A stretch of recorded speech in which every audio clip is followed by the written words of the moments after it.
Asinine Radio. This is the weekly music podcast where every week we get into a different band, different artist, and we break down one of their records. We get into the music, lyrics, how it was made, and everything in between. My name is Tyler, and way out there, hundreds of miles away, is Jeff. While you're listening, go to Spotify, Apple Podcasts, give us 5 stars. If you're watching on YouTube, smash that subscribe button.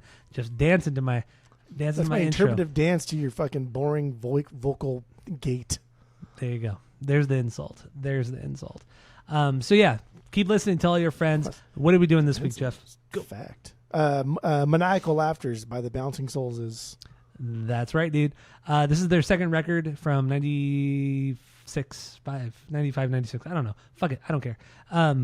We've done this record before on the podcast, but many, many years ago, probably 6-7 years ago, on the old format of the show, so it no longer exists. And we're gonna do it justice. We're gonna do it right this time around. Do it right. And we're gonna have a good time doing it. So we're gonna go through their bangers, stinkers, and like I said, everything in between.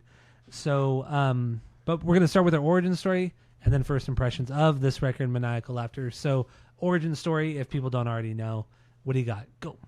I know Skip's going to bitch about it. He's like, you're going to say it from Kim. Skip being a little bee that he is. That's what he's going to do. I like how you say like little bitch Skip, and then it's called the little bee that he is. Like you already called him a bitch, but then didn't call him a bitch the second time. That was good. Because I feel like calling him a little bee is a little bit more disrespectful. So that's why. Okay. All right. Calling somebody a little bitch it's something. But call them a little bee. It's like they don't even deserve the respect of being called a bitch. So you call them a bee. So like I'm so above you. I'm not even gonna say the whole world. The word. The whole world. Yes. The whole world. The whole world. Whole other world. Whole other world. No, my I don't know where I got it. But like my intro is the comp 2001, the Punkorama comp. Punkorama, dude. I think it's their sixth comp they did. Punkorama 6, baby. But like we never talked about I don't know where I got that comp from. I know where I got mine from. I think I was just at that point I had already been introduced to I think Dropkick and then Guttermouths, and I was downloading at that time, and so I think anything from bands that I knew, I was buying / stealing from the warehouse. And I think that's how I got it. I don't remember where I got the comp from, to be honest. Okay. But yeah, it was a comp. Yeah. Oh, fuck it. I don't give a fuck about the warehouse. R.I.P. I steal the whole plastic thing too, the entire fucking thing. Oh, the big, yeah, the I don't big give a rectangle shit. thing. Yeah. I don't even pop them out. I stole the whole fucking thing. I don't care. Stuff it down your baggy ass fucking jeans that we all wore back then. Yeah. Because remember, I went to a highly Mexican middle school and stuff. So sure you did. I was wearing really baggy jeans. Yeah, or Dickies. I mean, I wore Dickies back then. I don't wear Dickies. Not a loser. You wore Dickies all the time. What are you fucking? I never wore Dickies. Post high school, you did wear Dickies. Never. Yeah, I may have one pair of Dickies, work pants, pleated. No. All right, so that's your origin story. My origin story was Punkorama 6. I got the CD. I did buy the CD, or my parents bought me the CD from Best Buy back in the day when Best Buy was still selling CDs. Got Punkorama 6. Fucking did not really like True Believers. That was the song on the comp. I didn't really dig it. It took a little while for it to grow on me, but I loved the No Effects, Death by Stereo, Raised Fist, Bad Religion. I loved all the other stuff on there. But yeah, it took me a little bit to get into that Bouncing Soul song. But it wasn't until You that, or You, not the song You by Bad Religion, but You, Jeff. It took me a couple years in high school to really get into the Bouncing Souls because you loved them so much. And then you showed me, and then I somehow got a copy of How I Spent My Summer Vacation, and then it was just everything. I mean, I fucking love this band. And then that went to Maniacal Laughter and everything up to that point. But that's the origin story is Punkorama 6 for me. There's few bands that I've just I've heard one song and it's oh, well, that's it. I'm gonna be a fan for life, and it was True Believers, because even after True Believers that comp came out, I had asked the same counselors who had listened to other music and do you guys like Bouncing Souls? Oh fuck yeah, I like the Bouncing Souls. So whenever they went to a show, inevitably I would also tag along. And I think this is crazy too, because we were 15, 14 ish. Mm-hmm. That's crazy to think, because as kids today, imagine, I guess I'm a little old, but imagine a 25-year-old going to a show and bringing a 14-year-old along, right? Yeah, it's a little weird. And I think the first time I saw the Bouncing Souls was with one of the counselors at the House of Blues, and he had to have been late 20s. I was like 14, but like it wasn't weird because like my mom knew him and like he was like my counselor for many years and stuff like that. But it was just like him introducing me to new music. But yeah, I don't know, man. That's the shit is weird nowadays, but back in the 90s, early 2000s, that wasn't very strange. But just in like looking back, yeah, nowadays you wouldn't do that. I think like because we like music, I would not drop my kid off with somebody who's like way too old to be hanging out with them. I would just go, right? Like like fuck it. I'm just gonna go to the Baba Doobie show or the Billie Eilish show. Like fuck it. I'll just take one for the team. I'll go to the Wednesday 17 and a half show. I don't care, whatever. But yeah, that's very fucking weird. But it was fun. I don't know. I never done anything weird unless my memory blocked it off. I don't know.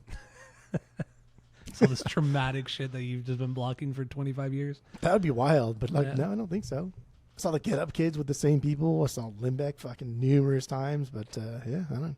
Yeah, there you go. So yeah, so that's our origin story. First impressions on Maniacal Laughter. You know, if you listen to the rankings, you know that's Jeff's favorite record by the band. That's my second favorite record from the band. And yeah, let's kind of get into first impressions. Kind of why, like a quick little thing of why we like this record so much, and then we'll jump into bangers, stinkers if we got them, and then everything else. So, okay, keep whispering. It's fine. It's fun. It's fun. I'm having fun when you whisper. I can't do anything. I can't say yep. I can't whisper. I know what you're doing. I know what you're doing. Literally just gonna make me mad. Dream. That's it. Just gonna make me mad. Literally just living. You got the little poof on your hair too, right there. You know, if you're watching the video, a little poof sticking out of your hat. I like it. A poof. See the poof? Oh yeah. The little poof. Well, like my hair's getting way too long, dude. Hair's long. I haven't seen it that long in a long time. Hate it. All right. So then yeah, first impressions. Kind of let's get into Maniacal Laughter. What do you got? Go. So like first impressions then and now, right? So as I said earlier, when I was downloading music on Kazaa, I used Kazaa a lot. That was just for whatever reason. That's just what I got into at the time. And so I remember the first song I downloaded that was not off of Summer Vacation was Kate is Great. And so it just has super nostalgia for me. And then I downloaded Kate is Great because I was thinking I was downloading shit from Maniacal Laughter. And then just like how much I downloaded Less Than Jake songs. It was something else and the whole AFI thing and whatever. But like songs here and there because I thought I was doing it for Maniacal Laughter. But the first song I think I downloaded from Maniacal Laughter was Argyle. And I was like, oh, finally, here's like the early shit, dude. Like this was going to like make me like cool with, I think his name was Danny Wilcox. Oh, name drop, dude.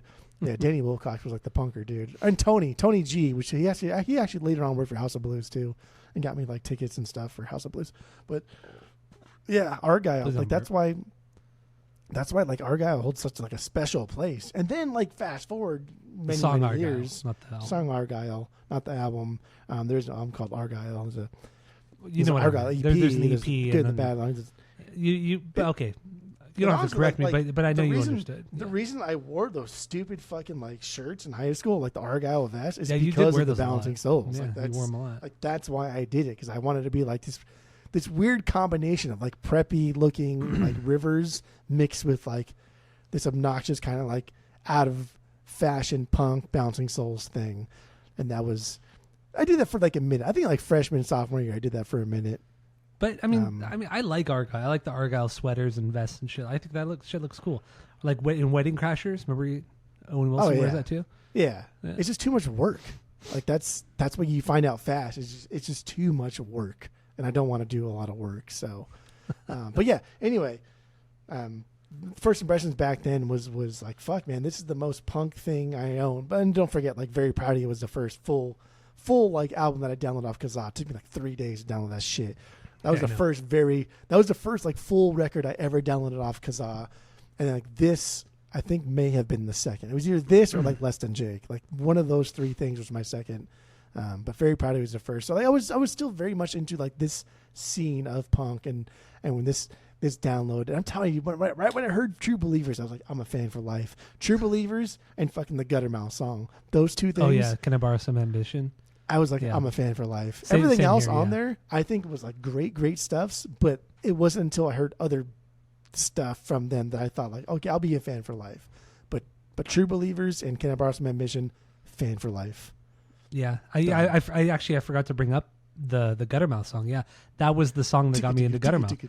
And when I heard that song, I immediately went out and got Covered with Ants. I fucking love that. I mean, I still love the record, but yeah, no, that Punkorama was had such an impact on my musical taste, on our musical taste as well.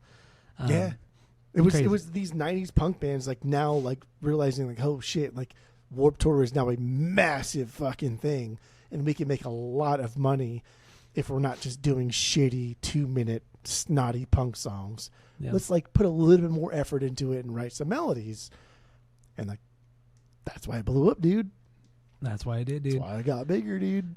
All right, so Maniacal Laughter, yeah, I got into this record way later. I mean, like I said, How I Spent My Summer Vacation was my go-to for years.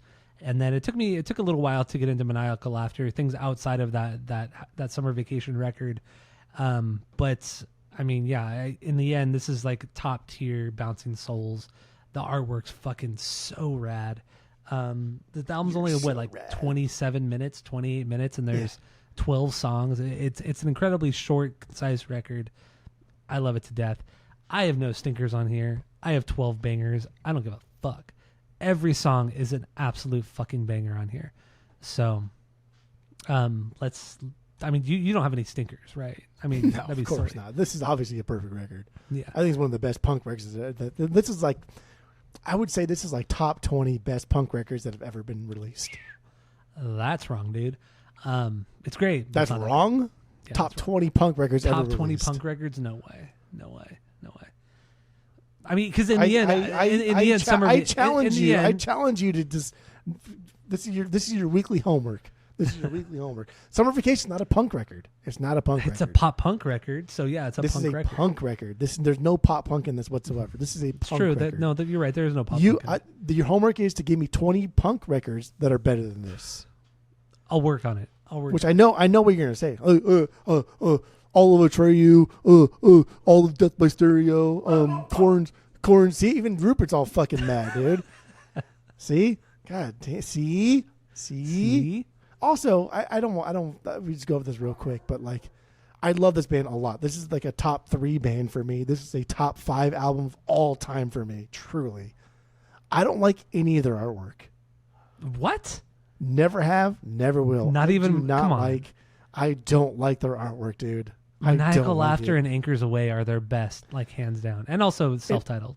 And like literally, fucking you fucking. One of my like dreams is to go to Jersey, which I have no desire to go to Jersey because like who the fuck wants to go to Jersey? But I do want to go to Jersey and get a tattoo from Brian, not a Bouncing Souls tat, just like some tattoo from him. Come on, you got to get a Bouncing Souls tat. I don't like their logo. That fucking ball thing, like, I just don't like it. I don't like any of the stuff that he's done. I don't, dude. But I will say, after watching the Bouncing Souls documentary, the one from 2003, yeah, it's like an hour and 40 minutes long. It's quite lengthy, but it's a great fucking documentary.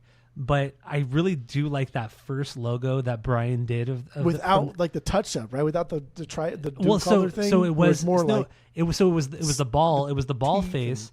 It was the ball face, but it had the big buff arms. Remember, like I thought that logo was super. Their new logo, their logo after that was more refined because it has like the black side of his face and the white side of his face and skinnier arms. But that original logo had like the buck teeth. Like I thought that was a cool ass logo. Yeah, I would get something like that.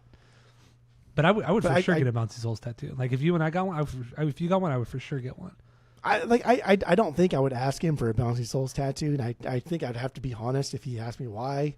I was like, dude, I just don't like that style. I think like the Maniacal Laughter is just it's bootleg Misfits, dude. It's bootleg fucking Cramps. It is just it's B Team. It's goofy. But not in like a fun sense. It's just except Brian created this. It's not like he. It's just like, Misfits took the Crimson Ghost. It's just like Brian created this logo. Like it's his character, which makes it even better. I don't know. I never liked any of their and like How I Spent My Summer Vacation too. Like that's just a dumb. Yeah, I don't care too much for that. So that cover. Dumb. Yeah, I don't care that much for it. I really don't like any of their artwork. I never have. That's crazy. I just want to throw that out there because even though I'm a huge fan, I just don't like their artwork. But I would almost just ask like Brian, like, hey, dude, here's like $300-$400. Just tattoo whatever you want on me. I don't even care.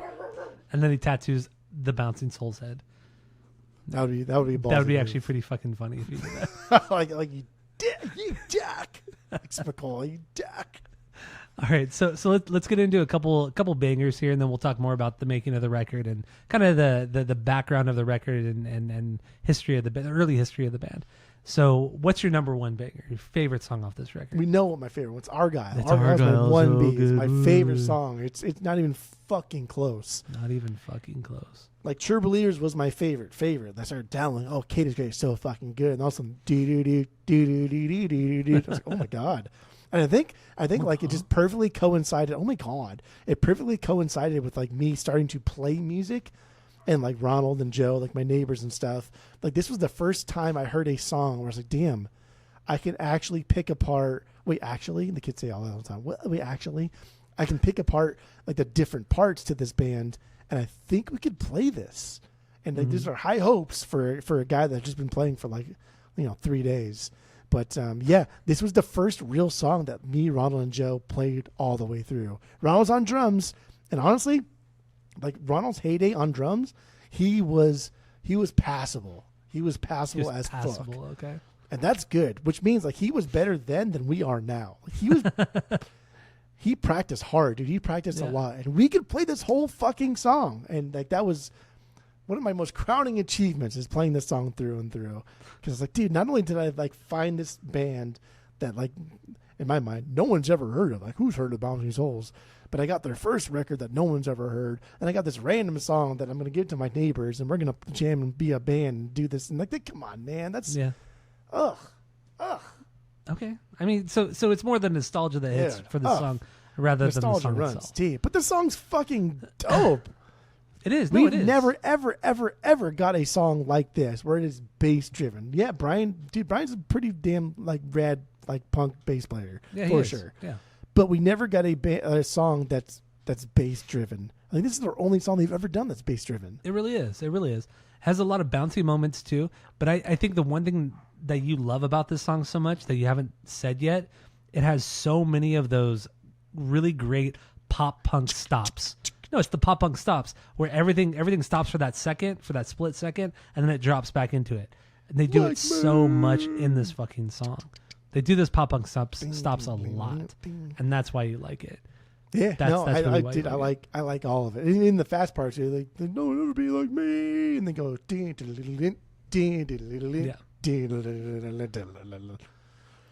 God damn, dude! It's a great fucking song. And every time they sing this live, like Greg always has to stretch out that first, like I know, like you light up, and then they get into it, and everyone's like, oh, let's go, and they get into the pit, and it's wild. God. Dude, Brian slays this song. He's so much noodling. Pete throws in like some well placed slides, and like we forget, like this is a band that like prided themselves on being punk, and they've never hired a second guitarist. So there's so much dead air always. Yeah, it's true. If Pete's just like doing this noodle thing, and we'll talk about other songs, which he too, rarely does like noodling. He rarely does that. He doesn't noodle in like the traditional sense as like a real like classic guitar hard rock guy will do. He does these weird like riffs like on Johnny we'll talk about. He just makes noises and shit. But it's like also makes for like dead air. But like his solo here. His solo is fucking perfect because it slows down the song to where they need to go in a natural way. And that slow down is essentially like the breakdown, right? The kind of punker kid mosh thing where like he's like punching the ground and shit. Like, yeah, like the punker kids like to punch the ground and shit. Yeah. And the 4 count back in, it's fucking good, man. They all kill it on the song. They absolutely all kill it on the song. It's my 5B. It's my 5B. Crazy. That's so fucking low. It's my 5B. But I think if you pick like the 3 just like typical punk songs as in your top 5, I'm done. Honestly, I think you just have your nostalgia goggles on, but that's okay. I'm out. This is still a good fucking song though. That's what I'm saying. Like I just gave you all these reasons why. Like, tell me why it's not a top 5 song. Because what is a top 5 song on the record? Absolutely. Why it's not a top 4 song? It should be a top 1 song. You're such an idiot. So Argyle, yeah. I mean, lyrically, it's about being true to yourself, even when others try to influence you. having the song called Argyle is a very kind of like preppy thing. It's a very commercial thing, and having those people, the preppies, tell you how to live and what to do and what to wear and everything. It's a fun title. It's a fun title. Never go. It's called the fucking skinheads and shit. Always wore fucking like Argyle stuff. Skinheads did? Yeah, belts Really? and fucking shirts and stuff. Yeah, especially No, over like not East Coast, like skinheads. hardcore scene. Yeah, they did. Literally in the documentary we just watched. That's all right. They were not wearing Argyle Not like sweaters. not like vests like I wore the dumbass shit. They wore just like prints, like the Argyle EP, okay. like that type of print that was on like shirts and stuff. Understood. They definitely didn't dress like I tried to. I was dress. gonna say. I just never looked good in that stuff. Actually, I think I have a picture of me in an Argyle vest. That's an old picture. I think you may also be in that picture. Yeah, no, too. it's you and I playing beer pong. It's you and I playing beer pong at somebody's random fucking house in Pomona. I don't remember. It was one of Annie Painter's friends. We kind of crashed. We didn't crash their party. It was me, you, Ryan, and then Aaron Dillon. We showed up to this party, and I know Annie Painter was there, Natasha was there, but it was their friends, and we weren't. It's not that we weren't welcome, but it's just like we were definitely the outsiders coming in. But I remember you were wearing that Argyle because you and I have that picture together. But you and Ryan, we have that picture together, and you're wearing that Argyle sweater. Yeah. Maybe if I remember, I'll put that picture right here in the center of the video. But we'll see. If I recall correctly, too, that Argyle vest sweater thing I bought. It's a vest, right? It's a button-up vest. Was it? I think it's a button-up vest. If I recall correctly, it's the button-up vest, and I bought that on eBay, and it's a woman's vest. So the hip, the hip part of it, flares. And so I always I just because for whatever reason I didn't want to ask my parents for help, so I bought this on my own, and I was so mad because the hips kept flaring. I was like, why do they flare like that? Because like hips for girls, right? Yeah. Hips are for girls. Hips are for girls, and also the buttons are backwards, which I didn't realize that till decades later. That I guess women's buttons on shirts and stuff are opposite what men's are, which I had no idea about until now. I had never heard of. Wait, hold on. Until just now. No, yeah, sorry, I got distracted by something. My camera went off, but take a selfie. No, but I didn't know that. Wait, no, the buttons are different on a woman's. Yeah. So the first time I ever bought a nice suit was at the Hollywood Suit Outlet. Is that what it's called? Yeah, the Hollywood Suit Outlet. No idea. And the guy was like, "Yeah, dude, the buttons on." And this could just be him fucking with me, but I do think it's a real thing because I've heard other people say the same. But buttons on women's are different than the buttons on men's shirts, jackets. Oh, hold on, dude. I'm getting too handsy because and this is what he told me too. This is I should have looked this up before I said all this stuff, but I know we're going to talk about this. But it sounds reasonable. But when women, you have not said anything for about 45 seconds. I'm trying to articulate how. It's because there have been so many words. England. It's because in fucking England when they had fucking housemaids, someone else for the women is putting their shirt on for them and buttoning it for them. Minute of just noises and words. You always button left to right, left to right. So when you're doing it for somebody else, you do left to right, left to right. When you're doing it yourself, you do left to right. So it's opposite when I'm doing it for you or if I'm doing it myself. Okay. If I'm putting your jacket on, it's going to be the same left to right as if I do it for myself. That's why it's opposite women. Okay, because men don't allow the housemaids to put their jackets on, right? Men, we put our own jackets on, but women as they sit there and stare at themselves in the mirror. I don't know, fucking lords do, or miladies do. I don't know. This is so off the rails. Asked. I didn't know. I did ask, but I didn't think you would go on for a minute with not saying literally anything. I was trying to remember. Anyway, all right. So let's move on from Argyle. God damn, that was a stupid rant. We went down. Well, you asked. I did. No, I did. It is my fault. That's my fault. It's always your fault. So my number one, the best song on the record. Their second best song ever. Here we go, baby. Here we go. Here we go. Did you rank Lamar Vinoy higher than this on your top 10 or no? No. Lamar Vinoy was my number 8 or 9. No. Okay. Yeah. Now Here We Go's good. It's a It's banger the for best me. song. I mean, come on. It's not their best song. Come on. Why? Come on. Why? Because it's better live. Get the fuck out of here. That's Yeah. stupid. It is. That's exactly the reason. Yes, because you can hear the song and like, oh, that's good, that's good, that's good, and you hear it live and you're like, holy fuck, what I just heard over there was pretty much trash compared to what I'm hearing now. So once you go live, you can never go back. I get what you're saying, but even still, so the song starts with like this kind of like really shitty quality, like he's talking or yelling through a radio. And then I couldn't figure out who that was. I have no idea. I assume it's a guy that's not in the band. No, it's got to be somebody in the band. I don't think so, because these guys are like, they pride themselves on having like that's why people like them so much too, because they pride themselves on having their homies just that's there. True. No, that's true. The whole way, right? Like yeah, that's true. Yeah, what's like I don't think it's a guy in the band. Timmy Chunks, Johnny X, the guy Wig who was in the documentary a lot, like. The guy wasn't even Santino. Yeah, I mean these guys Kate. like lived in all their house, lived in all the squats, lived in all the houses with them, but they were never in the band or they toured with the techs band. Though they were techs, they're drivers, they were they asked Rob Santino, who was from fucking Sticks and Stones. Yeah, Sticks and Stones. Yeah, to like be their manager. He's like, what the fuck? Like, what? No. I can't even get my own life together. How can I even manage a band? He's like, why would I manage you? Like, and then like the next shot was like him. Yeah, we're lost, bro. I have no idea where we are. He's got this map open like in the front of the van. He's like, I have no idea where we're going. I have no idea where we're going. We're lost. And they didn't care. Damn, yeah. Fuck it. But yeah, here we go. This is just it starts out with the yell like, wah! Here we go, here we go, here we go. And then it just drops and it's just fucking chaos. The whole song is about to fall apart. Like they're playing it so fast and so chaotically. It's crazy that they kept it together for the recording of this record. And yeah, like you said, which is all live. They recorded everything live. Yeah, they did. Yeah, no, they did record everything live in New Jersey.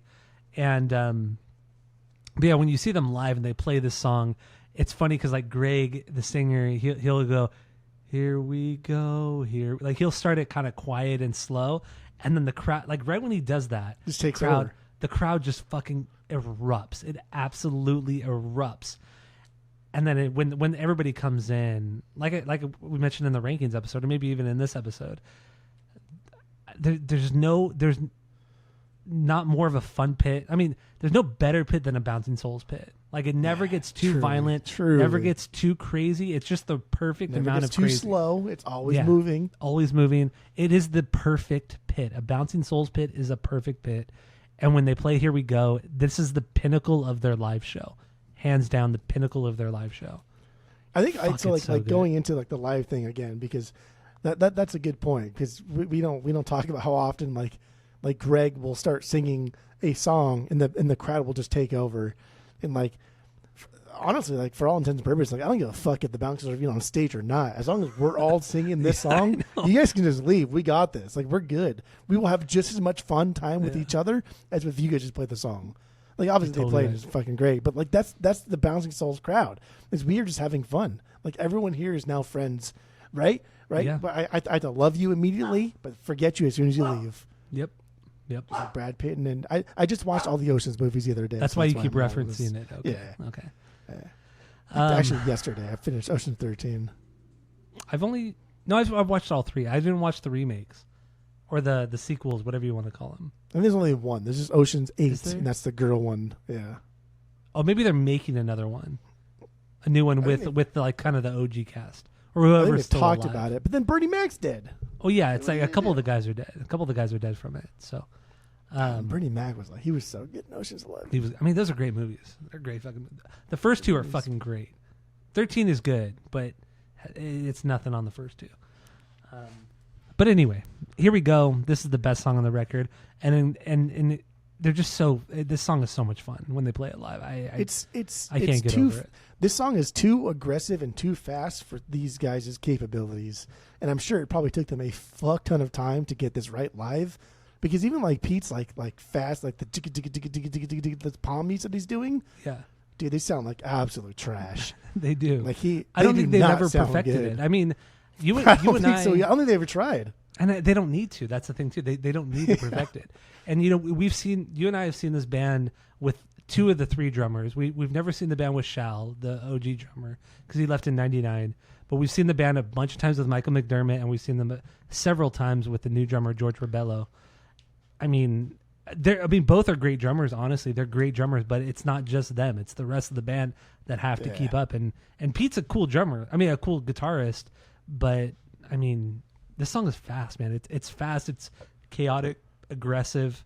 This song is too fast for these guys, especially at this time. But they still put it out, and they managed to pull off some semblance of like a cohesive sounding thing where they're playing together. Yep. But fuck, this is such a 1995, January or 1996. 96. Sorry, January 26, 1996. That's when it was released, but recorded in '95. So yeah, they got the same fucking guy who did Smash to do like Offspring Smash. And that's another thing too. You guys are pretty tight, dude. Like, I'll record your shit. I'm like, okay, man. So this guy Tom Wilson, he was the guy who produced this record. He had done Smash. Smash had just come out prior to this record. So now, which makes this guy like top tier producer, and right? he was. So he actually, this guy Tom Wilson turned down Aerosmith and he turned down Kiss because he saw Bouncing Souls and he was like, these guys are really fucking good. I really want to work with them. I want to make a record with them. And that's what he did. They made Maniacal Laughter. And there were stories in the documentary where they were saying toward the end of this recording, the guys from Kiss showed up because they were coming in for a recording session with Tom, but after the Bouncing Souls were done. And like Gene and Paul, like the whole band, Gene and Paul Stanley, they came in and they're like, and they listened to, what was it? I forgot what this, it was Lamar Vinoy. I think it was Lamar Vinoy. Yeah, it was Lamar Vinoy. And Gene was like, that's pretty good, guys. That's pretty good. Probably like in an asshole way, which means like sounds like shit, and I hate all of this. Yeah, let's 100%. Record a generic 39th Kiss album and get the fuck out of here. I know. That's what that means. That's 100% what it means. But then, but still cool. Yeah, but then Greg was talking about in the documentary how like between like takes and shit, they were just hanging out with each other, watching like Jeopardy and watching TV. And they said that we were watching the OJ trial when that was going on. You know, like between sessions, we were just hanging out with Kiss watching the OJ trial. It's like, fuck, man, that's crazy. Like these guys from New Jersey, these mooches from New Jersey, you know, these fucking New Jersey mooches. They're just chilling with Kiss in the studio, and I just think it's so cool that Tom Wilson, he blew up with his work on Smash, but he decided to go with the Bouncing Souls rather than Aerosmith and Kiss, two true icons in the rock world, music world. So that's super sick. Unfortunately, unfortunately, yeah. And that's Tom Wilson. Like Smash is my favorite Offspring record, and I love that sound. Third best. I think that sound that the Offspring got from Smash is unlike any other sound that they've othered. Any with EENY, any other sound they've ever got from any of their records, and like an iconic '90s fucking sound. Like no other band really sounds like Smash. A lot of bands sound like Offspring, but not like Smash. And then add that like with Dexter Holland's vocals, wild stuffs. And you remember in the documentary too, that kind of the sequence of events was Bouncing Souls were on tour with The Offspring. Smash had just blown up. So at that point, people were actually starting to come to the Offspring shows. So it was like 2,000-3,000 person venues. Yeah. Bouncing Souls never played in front of that many people. So they were just happened to be on tour at the right time with The Offspring. Yep. And Tom Wilson actually came out to go see the band because obviously he just recorded Smash. So he came to go watch the band play. And they were like, "Oh, you want to go out drink?" The guys from the Bouncing Souls were like, "You want to go out drinking? Chill. You want to go drink and just hang out and shit?" And he went out with them, and that was what sealed the deal with the band, with him recording the band on this record, because he's like, these guys are like super fucking cool. They just like to hang out. Nothing to do with music. Literally had nothing to do with music, and they were just really, really nice guys. And you hear any story about this fucking band, and everybody tells you the same thing. They're the nicest guys in the world. They've paid their fucking dues. And they make really good punk music. Like there's not one single artist or band I've ever heard talk shit about the Bouncing Souls. Never. Everybody loves the Bouncing Souls. Never. Fans love them. Other bands love them. Nobody ever says anything negative about this band, and that's really telling. I mean, it's crazy, man. And even like when we saw them at the Punk and Drublic thing, like they're not a headliner. They're not even they're under Me First, right? You know, like Bouncing Souls are bigger than Me First and the Gimme, but it's Me First and the Gimme, so I get it. I get what like Fat Mike is going to put them up higher than the Bouncing Souls, but like fucking champs, as if they were headlining the Bouncing Poles, the Souncing Poles put on like a perfect show. They don't give a fuck. For the first band of the headliners, you get the same show. It's going to be perfect. Greg's going to have no energy on stage, but that's okay. The songs make up for his lack of energy. Yeah. So, I love it. Yeah. I love it. That's his persona, though. That's his persona. Every time I've ever seen them over the last 20, 22 years, Greg has been the same person on stage. Like no energy. And he's always going, what? Like he's always like doing that arm thing, you know. He has the mic and like that, like. It's all. I saw him once at the House of Blues in Anaheim, at the old House of Blues in Anaheim, and he had climbed onto the speakers that are on like the left and right hand side, and like he sat there, and like I was like, oh dude, he's gonna stage dive, and then no, someone brought him on a ladder and he climbed down. They brought him a ladder. Oh, that makes it even better that they brought him a ladder. Oh, that's even better. But even then, I was kind of like, you know what? That was cool. Respect. I like that. Respect. Yeah. Like we got work in the morning, you know? Like we're not trying to get turned, dude. We're just trying to have a good time. It's so funny, like watching the documentary too, because I've never actually watched that documentary. So I watched it last night, and I mean, he was crazy. Like, from like 89 when the band formed up until until like 93, 94, he was kind of crazy. Like he fucking went for it. He was stage diving constantly. Like, he was a crazy frontman. And then he had this his whole head was shaved except right here on the middle of his head, this fucking long ass ponytail. And then one day he's like, you know, I'm ready to just kind of shed this and move on to the next stage of my life. And on stage, he just shaved it off and threw it in the crowd. And that's crazy. Yeah, that was like it for his like crazy stage presence. And then he's just been kind of like the same kind of chill guy on stage while everybody's kind of going crazy. The crowd's going fucking nuts. But he's such a weird frontman. And also like Tammy went with us. Oh, it was when we saw them at the Observatory like in 2019.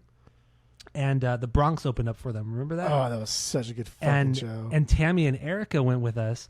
And I remember showing, because Tammy had never seen anything live from them before, so I showed her the Live at the Glass House on YouTube back then. And she's like, honestly, I would have never in a million years guessed that these guys look like this. Like they look like a bunch of dorky Except for dads. Brian's the only guy that looks like they all look like a bunch of dorky dads. And I would never expect them to make this kind of music. Like she was blown away, absolutely blown away.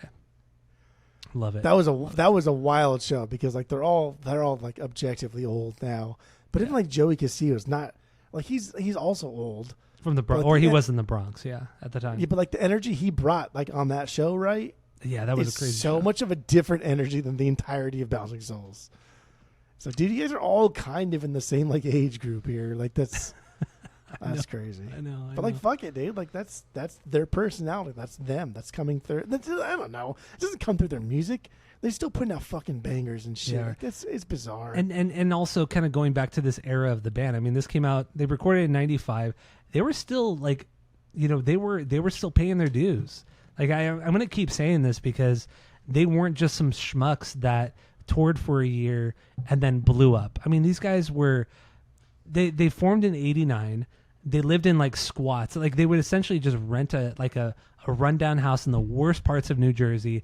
They were getting robbed every fucking day, you know, from their neighbors and from everybody around them. Because they're like white punker kids moving to black neighborhoods because the rent is fucking cheap. And they were getting like treated like fucking shit, but they're like, we're just gonna play shows. And they would literally throw parties at their houses that they rented for year after year, different houses. And that's how they built the local following. We just put on these crazy fucking house parties, crazy fucking shows. Everybody knew about them. And then it wasn't until like 3-4 years later where they're like, maybe we should start touring. Like they put out The Good, the Bad, and the Argyle, and they're like, maybe we should start touring rather than just play like house shows. Because they weren't even playing shows at venues. They weren't even allowed to play shows at venues. They would get banned from playing shows at venues, local venues. So they they started going on tour after The Good, the Bad, and the Argyle.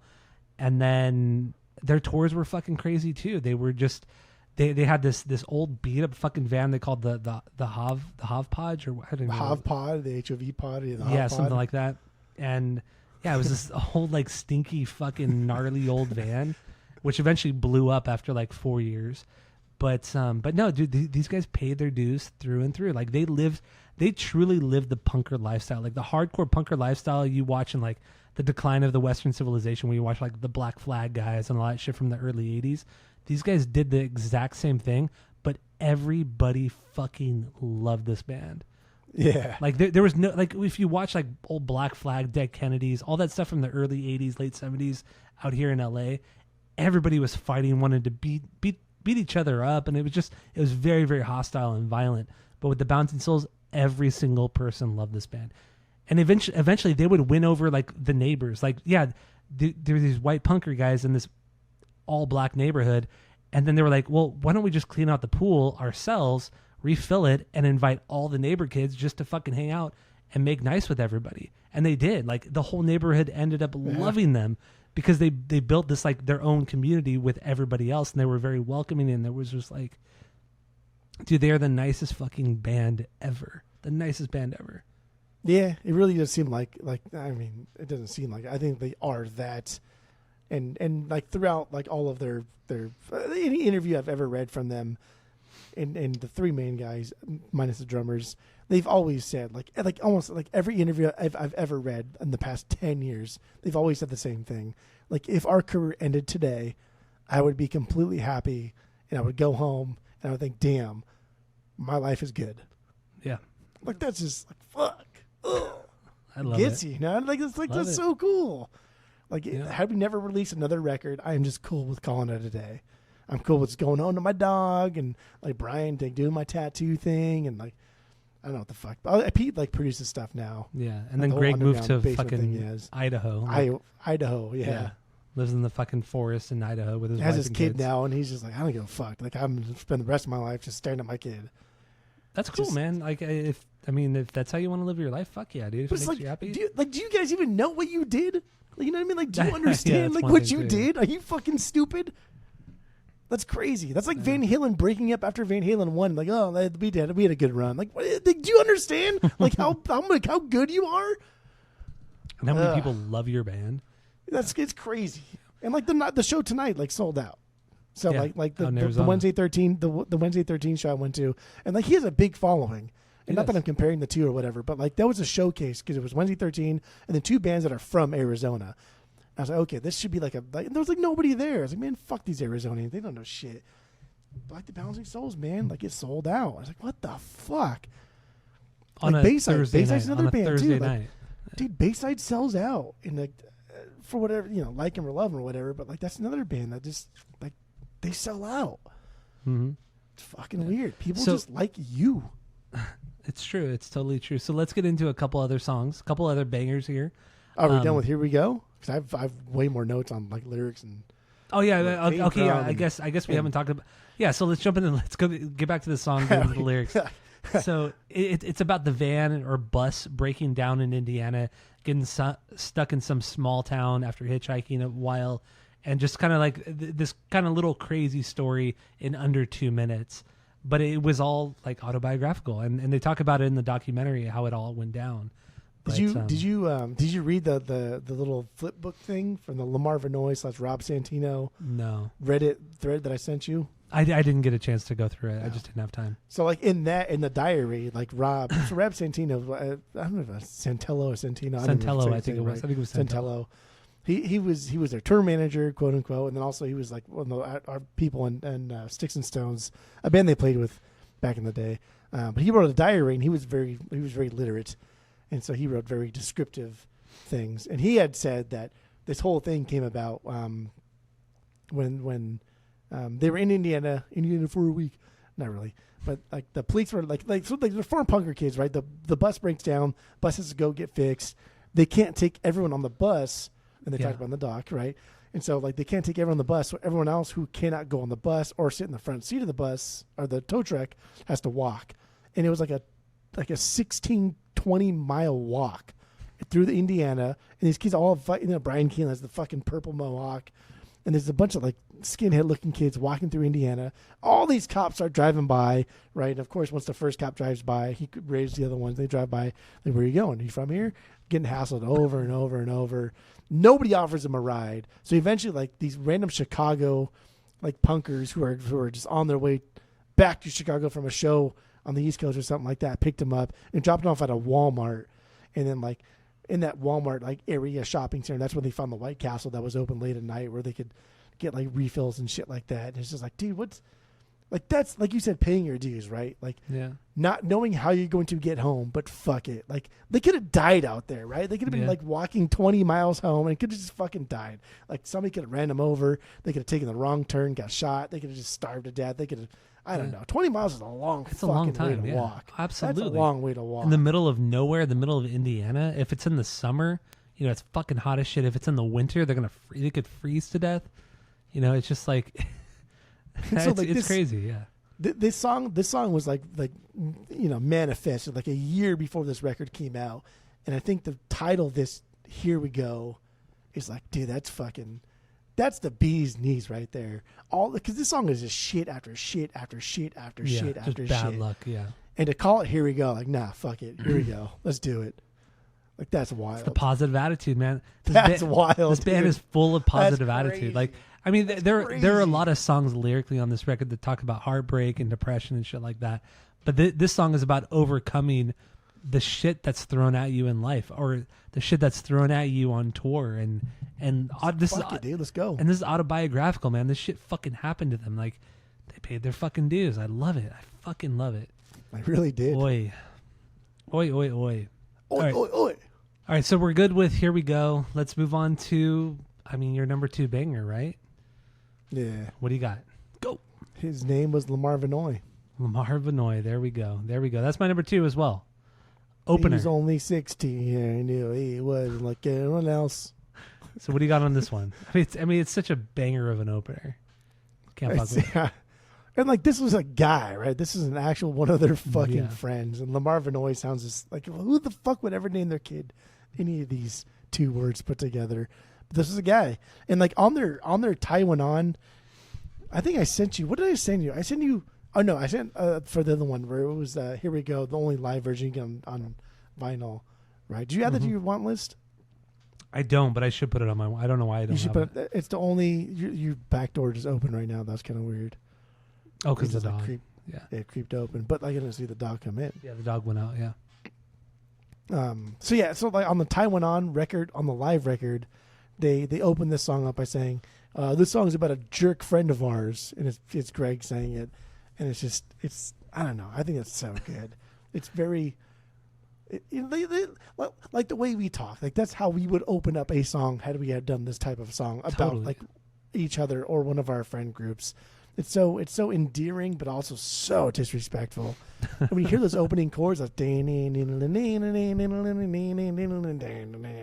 like you already hear, like, dude, Pete's like, first of all, Pete loves making noise. He loves just like. Open chords, fucking aggressive, just as many open notes as possible with the highest part of distortion I can make my amp go to. I just like to make noise, and I think that's what makes this band like really really good.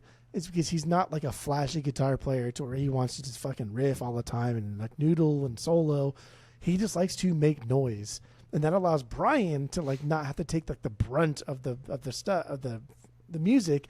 And he can run with it. He can like scale up. He can scale down. He can Matt Freeman if he wants, or he can just fucking Mark Hoppus if he wants. So he can do anything he wants, because Pete like won't shut the fuck up, and I like it. I dig it. Same. And this is like, dude, this is like an Oi song. Like the chorus here. This is an Oi chorus. They literally yell oi oi oi. But it's Oi music.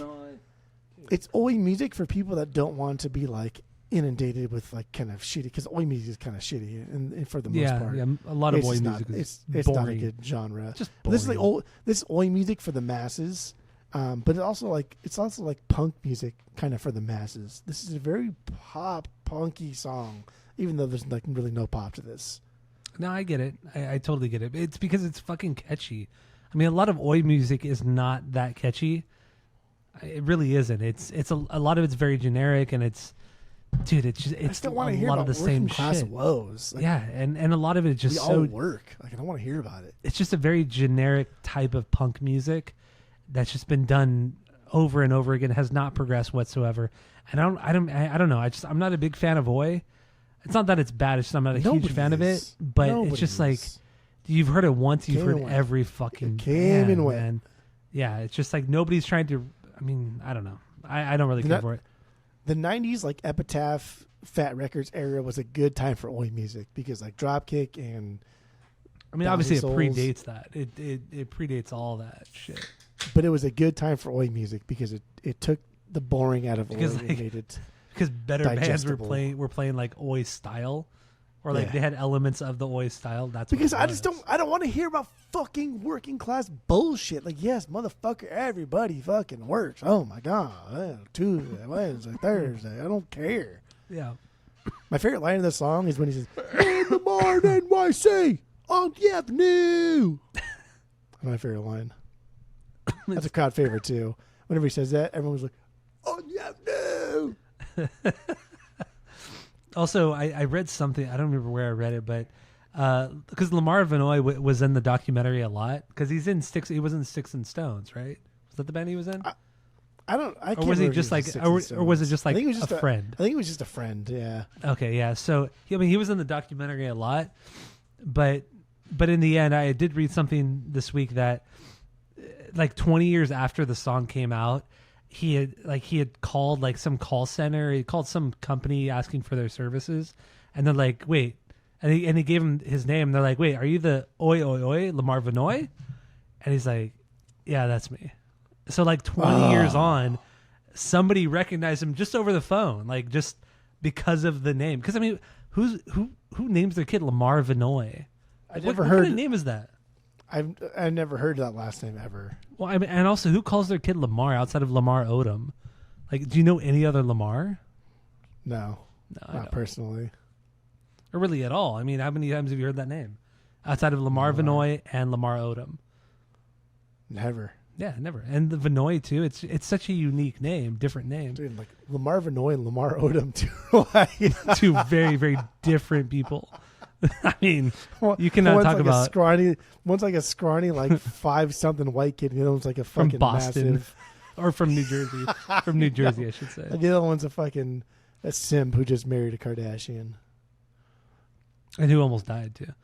I lost a lot of respect from Lamar Odom when he married one of the Kardashians. Just like you did Travis Barker, Kanye West, and on Monday, Tuesday, Wednesday. Because they're nobodies. It's a family of nobody. I don't want to get into it. It's just made me mad. Yeah. All right, so Lamar Vinoy, yeah, no, it's a killer fucking song. And the instrumental part too, the ding ding ding ding ding ding ding ding ding ding ding ding, and they go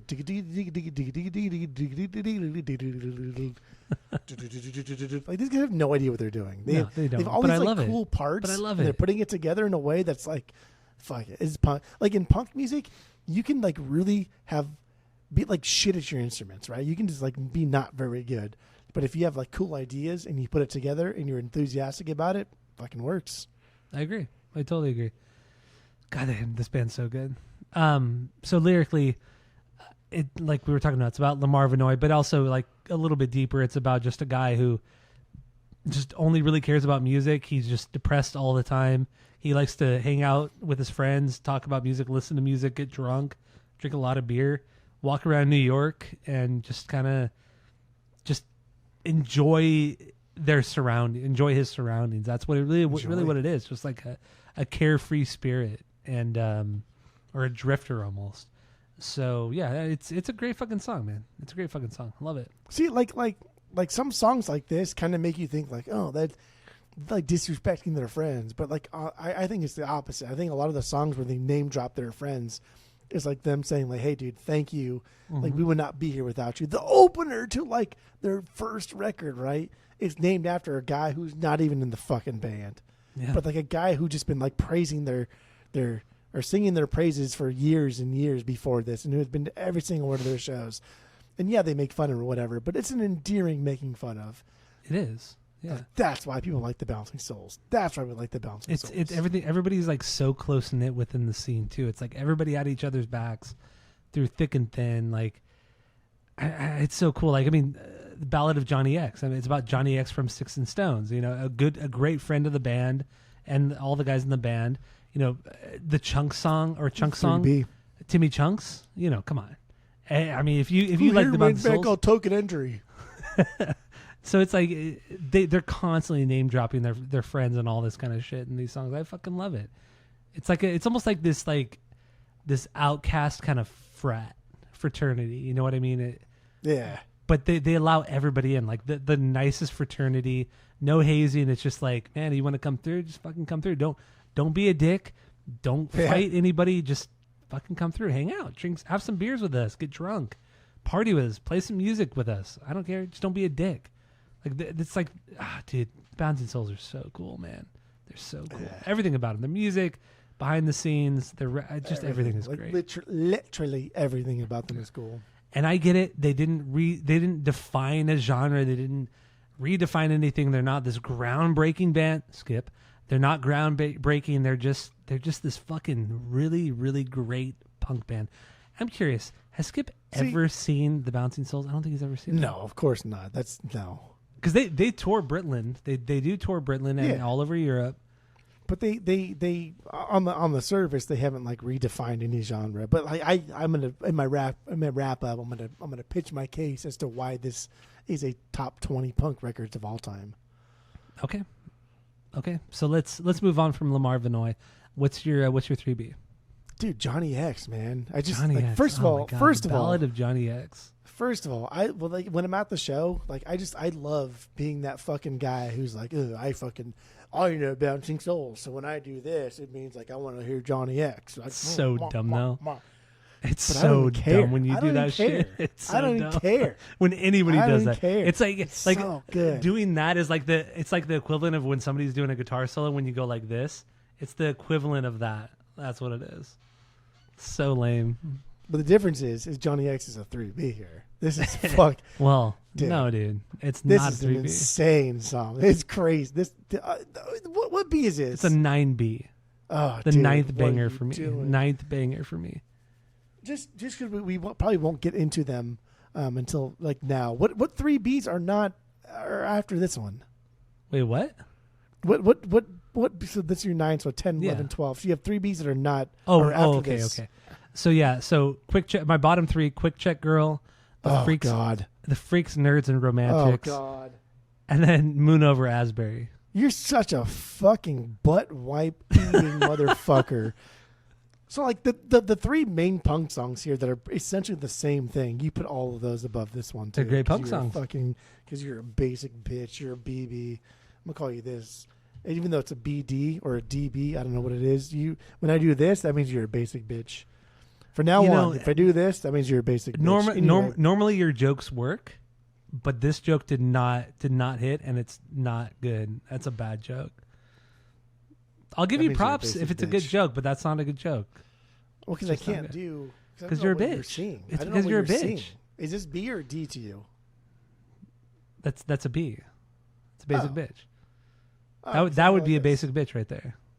I mean, you look like right? Yeah. Both ways. You look so fucking dumb on the video. How about this? How about you're a dumb bitch? How about that? You like that? Anyway, those stupid fucking things. Well, be a Johnny bitch X, dumb, dude. Okay, dude. Like, first of all, Johnny X plays guitar on this track, and like doing that slide doing that slide into kicks, like start this song it's just fucking classic. It works every single time, 100% of the time. I love this riffage. Because it sounds like it's coming from the second guitar rather than the lead. Like usually Pete's stuff is not buried like this is. Usually it's in the front, and you can clearly hear it's bright. It's right there in the front. This one sounds a little bit in the back, and that's because it's Johnny X, dude. Like this is another guy. This is the rhythm guitars that they don't have, but they have it here. And the bridge where he's whispering the like that's just so fucking good. I think that's Johnny. I think that's Johnny singing that part, like clearly because. Like, no one sings like that ever in the Bouncing Souls catalog. But, like, Bryce is going at it. He's just going wild. And Peach is like, that like loud squeaking like thing that? that he's doing. Like no one knows. Like nobody knows what to do. This sounds like a jam song. Nobody knows what to do here. It's just a good fucking jam punk song. It's a perfect jam punk song. It is fucking great. It's a great song. That's but crazy. I don't know, man. That's crazy. I would love to hear why you think like songs like Headlights Ditch is better than Johnny X. Or All of This and Nothing is better than Johnny X. Okay. Fuck it. Because All of This and Nothing is my least favorite song. I would love to hear why you think All of This and Nothing is better than Johnny X. All right, so the Ballad of Johnny X, like starting out with just like the kind of muted guitars, and then Greg singing over it. That's just not my thing. Some people love that shit. Yeah, I don't like singing. That's fine. What? I don't like singing. That's fine. That's not what I said, but that's okay. Not singing. You're clearly not listening. Like so literally, why Bouncing Souls is our three guys. But once again, and really, Bouncing Souls are like two guys, just like Greg and Brian. So when you say I don't like Greg singing, it's like what does that even mean? I said, when the song is structured this way, where it's just the palm muted guitar and Greg starts immediately starting the song off. That's just not really my thing. I don't really care. So you don't like when Greg starts songs off? Gotcha. Not in this way. No, I don't. I think they're weaker kind of songs. I don't like when any band really does that. I think it's just kind of a weaker song when it's just the singer and just like the guitar player doing just this palm muted basic kind of chord progression. Whatever. It's not. I think it's boring. It's tired. It's not that great. Just never my thing. That's one reason why it's lower. But I think there are just better, catchier songs, punkier songs, more aggressive songs. There are punkier songs. More there energetic are songs. And once again, I love this song. I love this fucking record. I'm not talking shit on this record. I'm just saying why I like it less. Why I like it less than other songs. That's all I'm saying. That's all I'm saying. My 9B. It's not my stinker, but it's my 9B. This is your stinker for your pinker. So anyway, lyrically, the song's about Johnny being the biggest punker they know. Just really going against the grain of everybody, not even just like the mainstream people, just going against the grain against other punkers too. So that's what the song is about. I want to know, and I want to know, I want to know why you think All of This and Nothing is better than Johnny X. Because it's a better song. That's why. Receipts, baby. So we're gonna get into that. Wow me. Yeah, because that's my. Even though I love that song, you're acting like you hate it. I mean, it's just it's not better than Johnny X. It's fucking stupid. It starts off with like, okay, so first of all, the tempo is way faster, has way more energy, and they're just yelling, "No, you're enemy! No, you're enemy!" It's like this. It's just a fucking perfect, fast punk song. That's what it is. It's a little bit chaotic. It kind of sounds like it's about to fall apart. It's not fall apart. No, it's not. It's not filler only because the "Know Your Enemy" parts are so good. They're so perfectly placed within the songs. The gang vocals on that. Why did they name the song "Know Your Enemy"? Do you know why? I mean, if there's a reason, I don't know it. But then there's also like that little breakdown where it's just like it's that cheesy. I don't know. It's like a radio playing or something like that. I don't know what they're saying or talking about. You know what I'm saying? Know what I'm saying? This is like. For me, I think that they don't name this "Know Your Enemy" because Rage Against the Machine already did it, and that's a good point. Is now 4 years more popular than Bouncing Souls, and so let's not do that and name our song after that because no one's gonna give a fuck. So that's why they pussied out on this one, and that's why this is my least favorite songs because of Rage Against the Machine. Come on, yeah, because they pussed out and fucking didn't just name it like "Know Your Enemy." This song is the closest to filler we'll get on this record.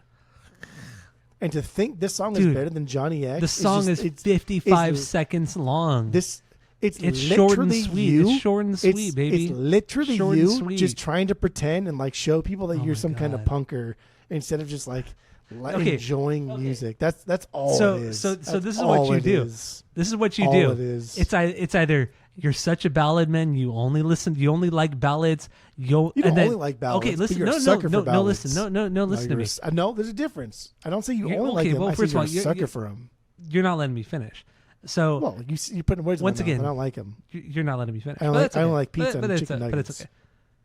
So what you're doing is, if it's going to prove your point, you're either gonna say, you only like this song because it's a ballad and you're a ballad man. You only like this particular song because it's aggressive. It's the fastest song on the record. You only like this song because it's the heaviest song on the record. You only like this song because it has blah, blah, blah. You only like this song because of this, or that. So you're only picking and choosing. Only 3 things. And those are the three things that you always do. No matter what. Bullshit. You have to agree. Always you do have this. to agree. You always you do have this. to agree. You always. But also, we've talked about this over and over. You okay. do like songs that tend to lean on like the heavier, aggressive, faster, punker absolutely, side. absolutely. But you're also a sucker for a ballad. Ever since Alkalentra, you're a sucker for the ballads. And because this song is so fast, like that's why you like it. But like, dude, come on, bro. This song is not. And I'm not saying it's a bad song and you shouldn't like it. But putting this above Johnny X, I think I think it's wrong. All jokes aside, I think you're wrong. Okay, that's fine. I mean, it's fine for you to be wrong, and I'm right. And when I say like I think you're wrong, I want you to say like, yes, you're right. I am wrong. I fucked up. I'm going to change my ranking. Well, I would never say that. Oh wait, I would never say that. That's the so. problem. Is that the end of the pod? Okay. That's crazy. That's crazy. I don't care. So let's. No, I'm not even done. I'm putting my beer down. I'm not even done. In a month from now, I'm gonna ask you 2 questions. I'm gonna say, hey, can you sing me All of This and Nothing? And you'll be like, and then I'll say, hey, can you sing me Ballad of Johnny X? And you'll be like, oh yeah, for sure. And you'll still claim. I can guarantee you, I would be able to sing All of This or Nothing, or all of This and Nothing over the Ballad of Johnny X. Let's do it. I guarantee you. It'll be a pop quiz, hot shot. It'll be straight up like Dennis Hopper, fucking Keanu Reeves Speed 1 kind of quiz. It may not be in a month. It may not be in a year. It could be tomorrow. Could be. It could be in a week. Come. I don't know. It could be whenever. Be in a week. Yeah. It could be in 5 minutes. Who knows? It'll come though, and you better be on your toes because I guarantee goddamn you. I'm always on my toes, baby. Always on my toes. Guarantee goddamn to you. You ask me that. Always question, on my toes. And Ballad of Johnny X wins every day. Always on my toes. Always ready. Always ready. Like an Esperanza wrestler. Yep. Never satisfied too. There you go. Anyway, let's move on. What do you got? What are we on? The fourth B, third B, 3B. Well, 3B. I have to read out All of This or Nothing because we're done talking about it. Yeah. Yeah. 3B. 3B for me was Johnny X. What is your stupid 3B? BMX song. Come on. BMX. How do you not like this song? 3B? Yeah. Come on, dude. This song is incredible. It's so dumb. It's so cheesy. I just don't understand. I fucking hate Shark Attack because it's a stupid, goofy song. And then like Curb Endos. Like that's dude. Like, come on. You comparing this to Shark Attack? You're crazy. Dude, this song is actually a legitimate song. Shark Attack is them being goofy, being fucking, fun little guys. It's like Shark Attack is like a skit. The BMX Sometimes song. I don't think you've ever heard Bouncing Souls. I mean, I know and right now. I know right now. You have no idea what you're talking about because otherwise you would not have said this. Because Shark Attack. Okay, hold on there, dude. Did you have earplugs in every time we saw him live or what? I don't understand. There, dude. This is crazy to me. Hold on there, dude. This is a side of you I've never seen. You like? I don't know who you are. Wolt. I don't know that, dude. So Wolverine Wolt. Shark Attack is a skit. Shark Attack is a skit around a song. You know what I mean? It's more of a skit than a song. BMX is a song, but there's like a goofy little element in the bridge. That's really what it is. But the BMX song is an actual fucking song, and it's fucking so good. It's so catchy. It's goofy. It's dumb. I get it. It's goofy and fucking dumb, but it's not Shark Attack. Shark Attack is just a straight up skit to end that fucking record. BMX, but I know get next. Oh, I heard that, brother. It's so dumb. I love it. It's like it has this like little macho element to it as well. But like, how can you be macho about BMX bikes? We're talking about just like being grown adults riding 20-inch bicycles. Yeah, it's fucking stupid. I love it. No, this is my AB, but I think this is like I think we're just trying to find like the dumbest things to argue about, and that's what we're doing. Oh, for sure. We love these songs. Yeah, obviously this is gonna be a 3 out of 3. So I don't care. But like I like parts of this. I like parts of this because this is just punker kids who are really just singing about not wanting to walk to their fucking friend's house and shit because they're lazy and they just want to ride a bike and they grew up like BMXing and stuff. But I like the drum beat here too. Like it's heavy on the toms, right? When they're when they're chugging along, we get like Shaw like heavy on the toms, which gives it kind of like a deeper feeling. And I always assumed that Timmy Chunks was on the solo here, even though like I can't find any credits saying so. But this is not a Pete. This is way too early for this type of Pete solo. So I think it's Timmy Chunks because we know Timmy Chunks can shred. He's in the band before this, and the Chunk song after this, like he shreds on that. So I think I don't know. I think this is Timmy Chunks on the solo here. No, it's very possible. Just saying it. Also, the goofiness of the song, like what you mentioned lyrically. I mean, lyrically, it's about that, but then also like showing off for, your friends or strangers, or showing off for the girls, for the chicks. Just thinking you're so fucking cool, thinking, oh, dude, I could do this or that. This girl's gonna be so impressed, but like the girls don't give a fucking shit about what you're doing on the mic.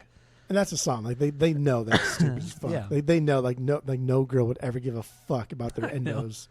But it's this stupid fucking thing that us as guys we just kind of we think that girls are gonna be so impressed by the dumbest fucking shit in the world, but they're really not. They don't give a shit.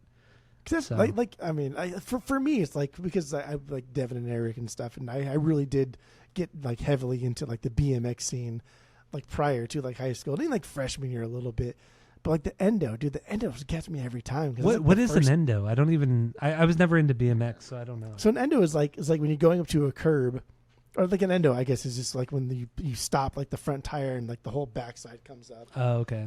Like in motorcycle, I think call them stoppies. But like you do it on a curb, so you go to the curb, slowly, and you hit the curb with your front, and you pop up the back, and then it's basically like a wheelie, but an opposite of a wheelie. Yeah. Because a wheelie you're kind of moving, and then what do you whip it around? There. Oh, do whatever you want. Okay, because I think you would whip it around onto the curb. So like sometimes you would do like a tail whip. So like when I was doing like flatland and stuff, and I was like trying to really get into it. You see a lot of guys will stick their right foot, because we're right-handed, so stick your right foot in the tire and then whip the bike around to the left and then kind of like maneuver it over top like that. I don't know. This is a biking podcast. I know. This has turned into the BMX podcast, and my dog is going fucking crazy right now. Which one, Georgie Boy or Georgie Ruben? Boy? Georgie Boy. God, the good boy. From now on, when I say which dog, you just say good boy or say good dog or the bad dog. That's it. No, it's either big dog or trash dog. Big dog. Say good dog. Big dog. Big dog is Rupert. Dog, big dog is good Rupert. Dog or bad dog. Trash dog is George. Why can't you say good dog or bad dog? Because they're both good dogs. Yeah. See, this is coming from which ones do the bad dog.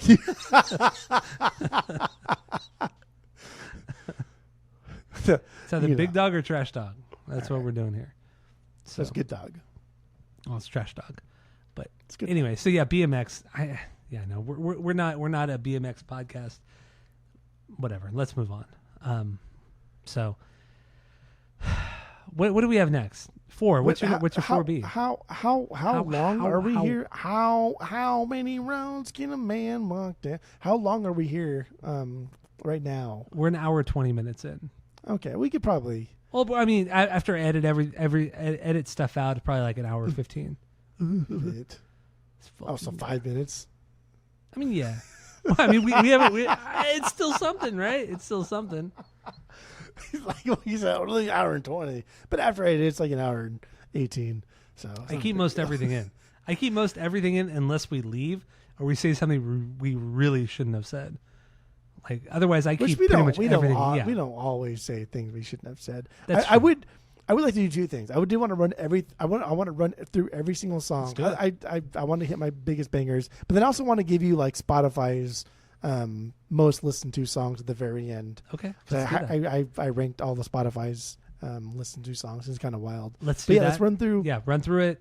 Do the Spotify thing. And then we'll give we'll rate the record based off our world famous 3-point rating system, where 3 is a perfect album, 2 is a good album you're going to continue to listen to, 1 is a bad album, give it a shot, and 0 is the worst thing you've ever heard. So let's just fucking get through this, I guess, fast. So yeah, no rules, baby. No rules is the next song. This is the second track. That's my 11B. Oh, that's probably your 4B. It's my AB. Oh, wow. This is because this is a fast, bratty punk song, and you think okay. You need to settle down. You think, oh, it's fucking punk. It's aggressive. It's gonna be my number one. It's gonna be the top of the list. Get the fuck out of here. That's made fun of you for Freaks, Nerds, and Romantics. Okay, whatever. That's my 11B. That's my 6B. Why do you hate this song? I like this song. What are you talking about? It's. I love all these songs. It's like this is cool because this is one of the few times on the whole record too where like Brian's showing like cool bass lines. He's showing like he's a bass player and not just note matching like as a guitarist playing the bass. Like even these slower songs are just so fucking good because they're still fast and like they love to do these weird little kind of like broken riff patterns and stuff. But the song is bouncy. Yeah, it's good. It is. It's great. But it's still kind of a basic song. Like the single note on the guitars, distortion, like the thick distortion on top of it. Just easy punk rock stuff. Nothing bad about it. But it's come on, man. I mean, this is bottom tier on the record. Song? That's crazy. I do That's love crazy. It's bottom tier on this album, but I do love this song and I love this record. So anyway, let's move on. What do we have next? We have Quick Check Girl. Quick Check Girl. What is it for you? This is my 10B. This is my 7. 10B. Okay, we're close here. That's close. Yeah, I do love the guitar tone in this and the intro part. It's just really gritty, and we don't get to hear like a lot of Pete just by himself with nobody else. But then we get into the double time and like the back and forth between the choruses and the verses where like it's fast and slow and then fast and kind of bouncy and slow. It's just it's fucking cool. Slower verse, faster choruses, but also that main riff is very, very Green Day. Green Day of the time, I should say. It's a very Green Day kind of riff. Fun solo kind of guitar lead in the bridge, which is cool. It's a great song, but yeah, lower tier for the record. But also the lyrics on this song, I like the lyrics. It tells like a full story. Yeah. The story, he goes to the Quick Check. I don't really know what the Quick Check is. Maybe like a newsstand or like a diner with a newsstand. What do they like over in the Bloodhound Gang stuff? What do they talk about? The Quickie Mart over in the East Coast in Pennsylvania? So, okay, like like the equivalent of 7-Eleven. Yeah, but like the Bloodhound Gang has their own Quickie. The Wawa. Wawa. Okay, do you even know what a fucking Wawa is? Do you even know what a Wawa is? I guess in Jersey, it's like there's a Quick Check over there in Jersey. And that's like kind of, I think that's like the same thing. I think, like a 7-Eleven, maybe Wawa thing. I don't fucking know. We're not from over there. But so it's like going there and he's like checking the newsstand, like he's refilling the newsstand or something like that. He meets this girl Kia who's also kind of doing the same thing, and he leaves her a note saying like we should go out, we should do this, blah blah blah blah blah blah blah. She quits. And then like, she ends up just quitting. And then he goes in one morning and the guy's like, yeah, Kia quit a couple days ago, and he's like devastated and heartbroken. Stop this shit. Yeah. It's cool. Then you're right because it does tell like a cool story. It's a great quick story. Quick story about a girl. Yeah. This is a quick story about a girl. But yeah, that's my 7B. And then headlights ditch. Headlights ditch. That's my 9B. That's my 7B. Okay, not far off. Yeah, close. So it's like Shala's so fucking fast here. He's so fast. You gotta stop being tight. so fussy, man. Like our ratings are so close to each other. If it was up to me, I would have my ratings that are accurate, and then you would just say like everything is your 1B. That's what I would think you should do. Okay, that would make me happy. So Headlights Ditch, shortest song on the album. It's chaotic. It's a chaotic punk song. Wonky, stupid guitar solo. Rad drums though. Shal kills it on the drums. So, I don't know. It's dumb. Lyrics are dumb. About instant gratification, wanting things now. Like That's chopstick. really what it is. So, we talked about Here We Go, Born to Lose. Born to Lose, live my life in vain. You don't like this song? This got to be this has to be like 5 or This less is my for 4B. you. This is my 4B. Oh, thank God. This is my 5B. Born to Lose is so good. How have we not talked good. about this yet? I know. It's so good. Fuck, this song is incredible. Did you listen to any of the other like original or like earlier versions of other artists doing this song? Of other bands? No, I didn't. Because like it's a cover song, right? And so like is it really? Yeah, it's a cover song. So like Ray Charles did it, Johnny Cash did it. I don't think it's not Roy Acuff, but it's an early like Hoyt Axton or some like early like country artist like did it first. But then Ray Charles did it, and then Johnny Cash did it, and all of their versions are fucking the same, dude. They're fucking just boring. And it's like, let me just showcase like my vocal like delivery, and none of them like perfected. Because even like Ray Charles and Johnny Cash, they did their own like style and they perfected in different ways, not on their Born to Lose cover. But the way they do it here is good. Perfect. Yeah. It's a good showcase of like what Gray can do as a vocalist. And he's not like a great vocalist, but like he's a really fucking good punk vocalist. Absolutely. Absolutely. And that first 3 notes, that ding, ding, ding, let it ring out. Ding, ding, ding. Yeah. And then just like everything stops, and then Born to Lose. Born to Lose. And then like the song is crazy. The song is fucking wild. Crazy good. And the stop and go, the wow, wow. Yeah, God, this song is incredible. It's crazy. And the classic Greg Whale, right? Like Greg comes into his own throughout the series of the Bouncing Souls discography. And like here is where we first hear it, right? It's the Whales. Happiness. It's the Greg Whales. It's the Greg Whales. Greg Whales, man. Like that's what people just love, because you can tell he does not like to do it. You can tell he's a little bit shy. You can tell a little bit nervous. You can tell a little self-conscious. But it's like, no, dude, I want to hear it. Just fucking do it, man. I support you. And that's literally what True Believer is. True Believers is. The whole song True Believers is the Greg Whale. It's Greg Whale through and through. Yeah. Love it.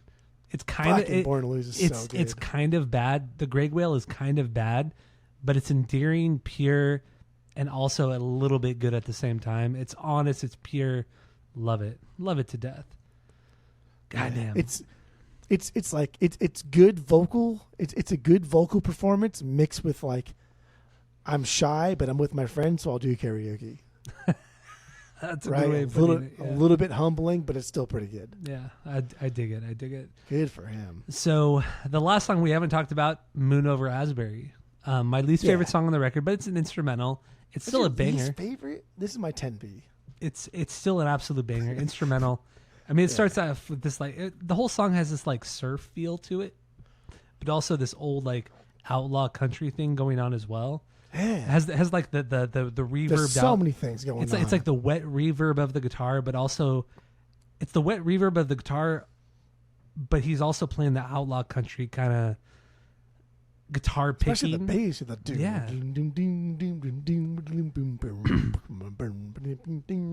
dude, like in between Born to Lose and like Ballad of Johnny X, we put this fucking boring, slow ass instrument. Like these guys are like idolizing 7 Seconds in Youth Brigade, and now they're over here putting out an instrumental that's slow as fuck, and everyone's gonna hate them for it, right?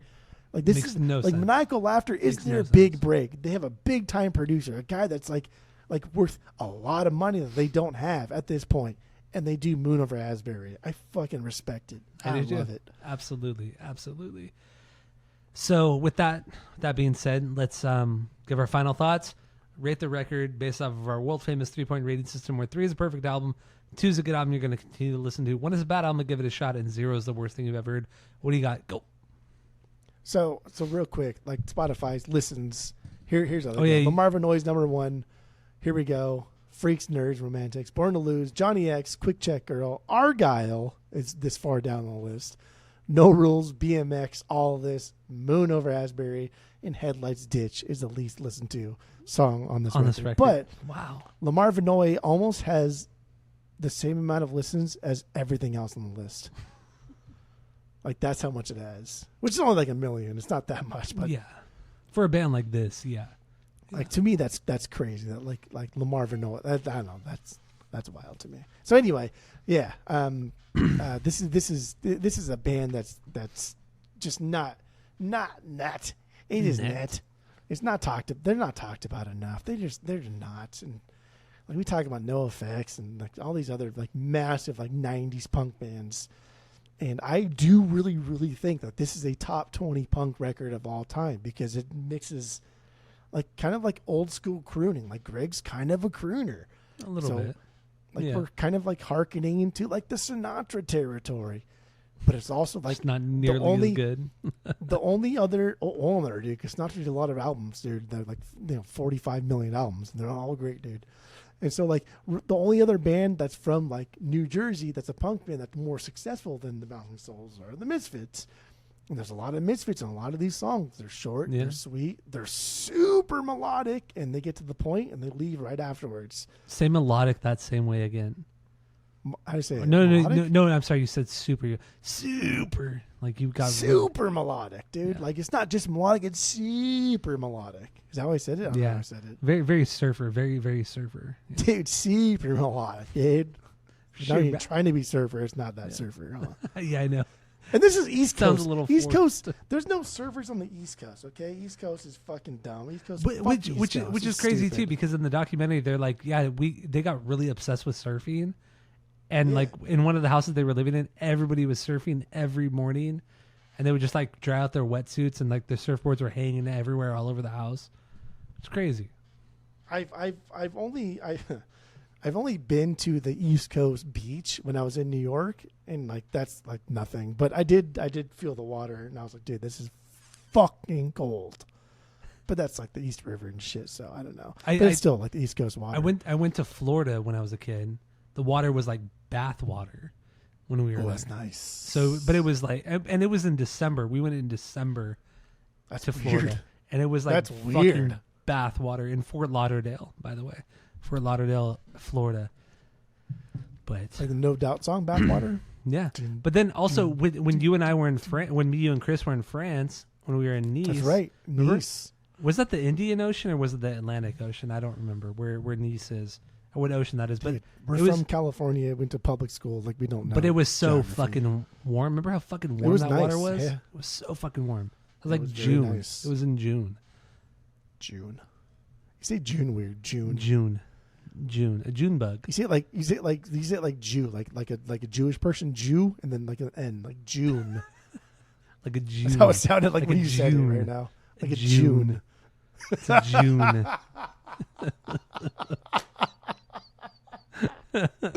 So dumb. Stupid. It's very stupid. I do think this is like a top 20 punk record of all time because this helped bring punk to a different level in the 90s. Like, dude, the Epitaph sound is there, right? Like all these fucking Epitaph bands are there. And even like NoFX just kind of like jumped in the bandwagon of like the Epitaph sound. Even though I do think that like Punk and Drublic is a top 20 punk record of all time. I don't know. I think the Bouncing Souls did something a little bit different in that they weren't, like I said earlier, they weren't political. They weren't talking just so like much strictly about just like heartbreak and all of that. But there was like actual life experiences that meant absolutely fucking nothing.